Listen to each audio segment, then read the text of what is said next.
Mining is a blunt industry. Know what you're getting yourself into. Conversations about mining. Hi, Jess. How are you? Great, thanks, Andrew. How are you going? Yeah, really good. Thanks.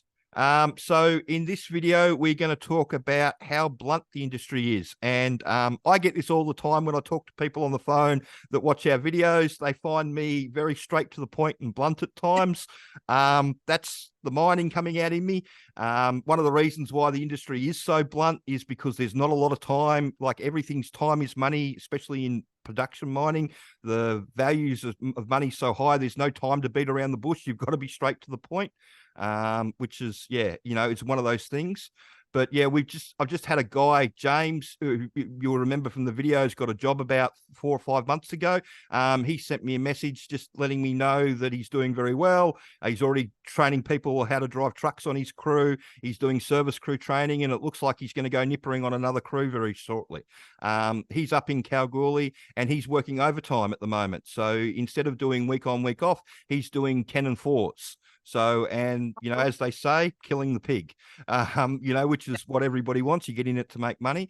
But yeah, he was very happy that we prepared him in such a way that he was ready for the bluntness of it all. And because it's a really straight to the point, not dick around industry. And a lot of people find that hard to deal with. I don't know, you've obviously coped with that coming from a chefing background, because it'd be very similar sort of industries. But I know a lot of people struggle. I think you have the personality to kind of deal with it, or you teach yourself to deal with it, or you just can't. I think it really depends a lot of the time on your personality, and how thick-skinned you are, because it can be pretty ruthless and it can be very blunt. And I think I was lucky that I had that hospo background and I'd worked with some crazy chefs over the years. So that kind of played in my favor. I didn't really bat an eyelid. It didn't worry me too much. I just kind of rolled off my back. But I worked with a lot of people, that would, be off shift really upset, or, I can't do this. I need to go. I can't work with these people. They're horrible. But it really can just be, everyone can be very blunt and very straightforward.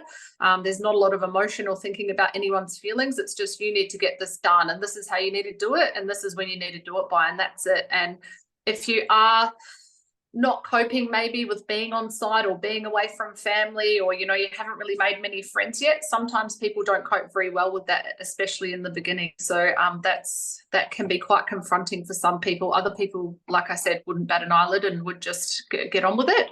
But depending on your personality type, there can be a lot of people that struggle with that side of the industry, because it can be pretty It is. It's straight whack you straight between the eyes. That's, there's not time to do it any other way. And we go through in the training, we talk about this a lot, because you have feedback from people. I had one person that came up to me when I was shift bossing, virtually in tears, like, everybody keeps yelling at me. Why is everybody yelling at me? Rah, rah, rah, rah. And it was simple as the fact that they didn't have their earplugs in when everybody else had their earplugs in. And so if you don't have your earplugs in and everybody else has got their earplugs in, everybody's yelling at you. There's no ifs, buts, or maybes about that. And, it's just knowing, like, you might get some of the older miners give you feedback and they might not be the best communicators, but just by the simple fact that they've taken the time to try and tell you something means that they are engaging in you, and they wouldn't actually be trying to tell you something unless they thought that you were worth telling it to. So, we try and tell you to take the feedback, no matter how it comes, and just try and put a positive spin on it. And for God's sake, whatever you say, don't say, oh, you already know that. Because as soon as you say, I already know that, that'll be the last thing you ever get told. Because, people just see that as a way just to, okay, he knows already, or she knows already, so I don't have to worry about that. Let them sink or swim on their own. They don't want any help. That's a couple of ones that we talk about in the training, I know. And don't take anything too personally. Andrew and I always talk about people, especially younger people on site for maybe the first time, or people with no experience in the industry running to teacher. There's been a lot of instances that we've heard of through the industry about. You've got a hell of a story that you need to tell, but you need to change the location and the people to save the identities. So there was an operator, a great operator by all accounts. He'd been on this one site for about 15 or 20 years, a really long time, part of the furniture. Very old school, been working in mining forever. He's in his 60s. And he was training a young girl young girl, I think she was maybe in her 20s, in a dump truck and having chats. They're hanging out together all day for a couple of weeks, all day, every day. And he made a comment, and it wasn't a sexual comment, and I can't for the life of me remember what it was, but she found it inappropriate, whatever it was. He cracked a stupid joke or just said something off the cuff. He wasn't being offensive. For all accounts and purposes, according to his crew and from the recruiters and the HR that worked with him, he's happily married. He's not a creep at all. It wasn't, he wasn't renowned for being an old creep like some of them are, unfortunately. Girls, watch out. Anyway, this young woman didn't say anything to him at the time, just kind of kept it to herself, didn't say anything to her supervisor even, went straight to HR. And obviously it turned into a massive ordeal, and they got pulled into a meeting together. And he obviously said, look, I'm really sorry, love. I thought I was being a bit funny. I was trying to have a joke, and he apologized, but he ended up losing his job. And obviously the rest of the crew were really bitterly disappointed, is an understatement probably. And now she's completely ostracized down there. So now there's a whole new raft of problems for her, because no one will sit with her. No one will talk to her. She walks into the crib room and everyone stops talking. So it's kind of horrible on both sides, when really it was just a miscommunication. You have to stand up for yourself. You have to have the guts to say, hey, sorry, I find that offensive. Can you just not talk like that to me? And give that person the chance to figure that out between the two of you, because that's all it could have been. It could have been a 5-minute awkward, hey, don't talk to me like that. I don't appreciate that. I find that offensive. That would have been it. Everyone would have moved on with their lives.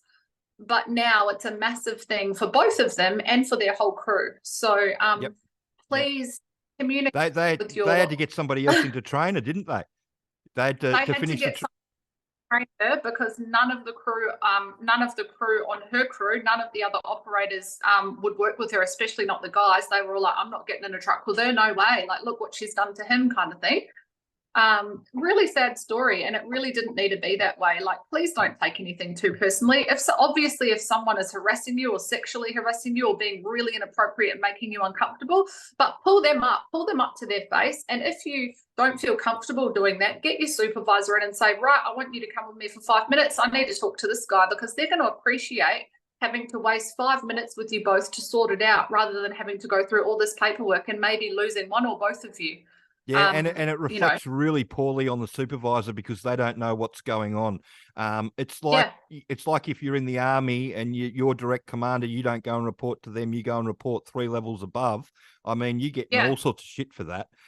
You got to go through the chain of command, and you'll in the interview and through your recruitment process, you'll notice so many of the questions that they ask you are trying to see if you have those problem-solving skills, and if you have those skills enough in yourself, the common sense to just try and figure something out yourself first, and then reporting it to the person that it needs to be reported to. So it's a really, really big thing, because you're spending a lot of time away from home with this group of people. You're spending 12 hours a day together for sometimes weeks at a time.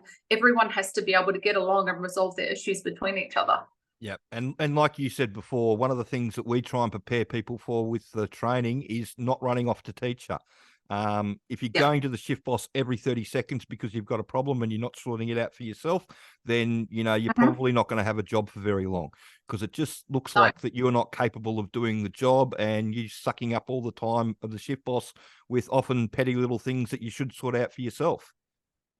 Yeah, definitely. And, you just got to remember too, like we're talking about with it being a blunt place, there's a lot of pressure on people to get jobs done.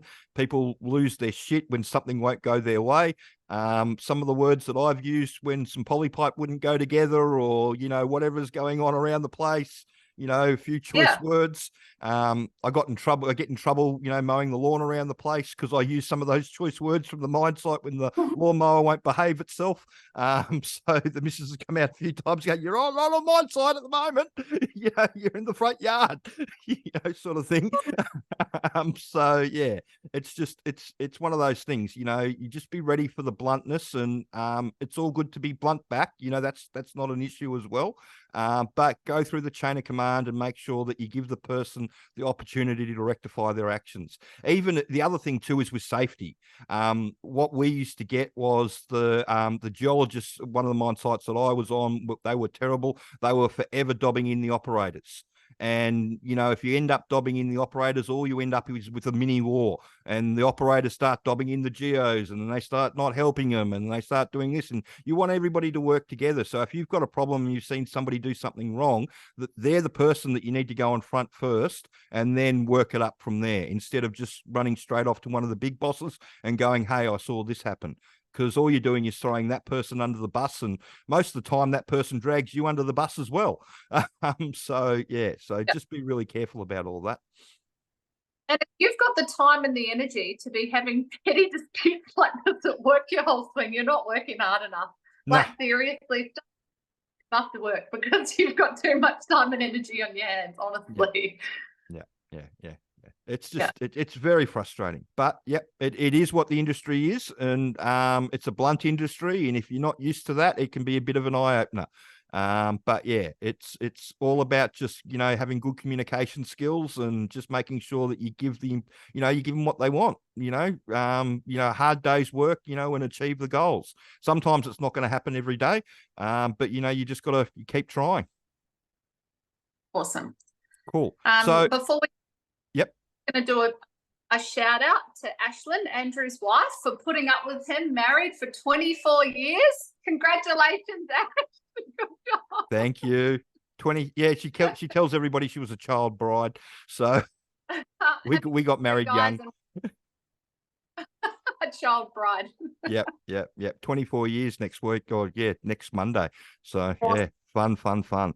But thanks for that, Jess. So if you got any more questions, please send them through. And if you could share this information around and like and subscribe to the channel. Thanks. Thanks.